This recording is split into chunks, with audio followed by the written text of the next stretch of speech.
This is the future. And with that, Voruna is now one of the most broken Warframe in the game.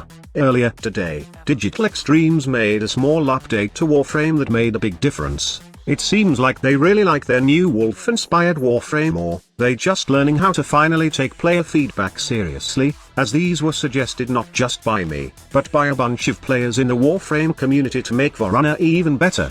The buff goes as simple as this: Voruna's Shroud of Dinah now grants her the buff for 3 seconds upon leaving invisibility in every possible way instead of it relying on if you used melee and hit the target. So the ability shrouds Voruna with invisibility and speed acceleration. Invisibility ends when Voruna attacks. For a short time, melee attacks have increased critical damage and status chance and inflict bleed. Melee kills an enemy during this time to extend the buff.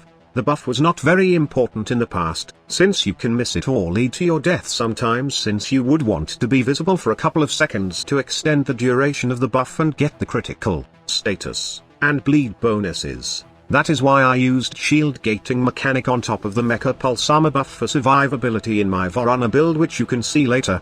But right now, with a single update, this made Shroud of Dinah more reliable not only in survivability, but also nuking targets. It's even better for my part because I got a new Mecha build for Voruna which was upgraded after this update. Okay, let me demonstrate and explain it so you can understand it better. So in my setup, I am currently using a melee Voruna setup. For my Warframe, I am using the Archon mods except for the flow version, since these will proc with her Fangs of Ratch. Adaptation and health conversion are added survivability. For the latter, health conversion gives more armor which can be increased by Mecha Pulse. Instead of stacking too many armor mods in your build, or even arcanes, you can just use health conversion to gain 1350 armor at max. Then this gets buffed by Mecha Pulse. The good part is, you always get health orbs and proc this mod, since we got Voruna's third that drops health orbs in 100% chance every time we kill with a melee. For mecha mods to proc better, I am using the Sunica Q Brow now, as it's an offensive dog, which marks targets more often compared to other dog companions in the game. And then, just in case all my survivability get fucked up, I am also using the shield gating mechanic with the help of these auger mods in my secondary. I also added the Decaying Dragon key to lower my value so that every time I spam my abilities, I will get shield from the auger mods.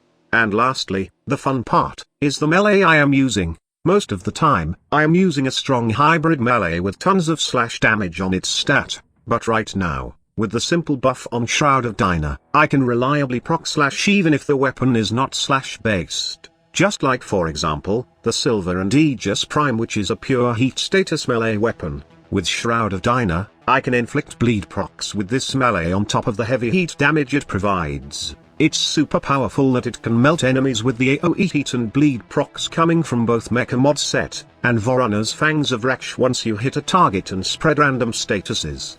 Right now, I can say that this is the best build for Voruna in terms of solo plays and going in steel path to level cap. It's absolutely fun to use, and I suggest that you try it yourself. Thank you so much for watching.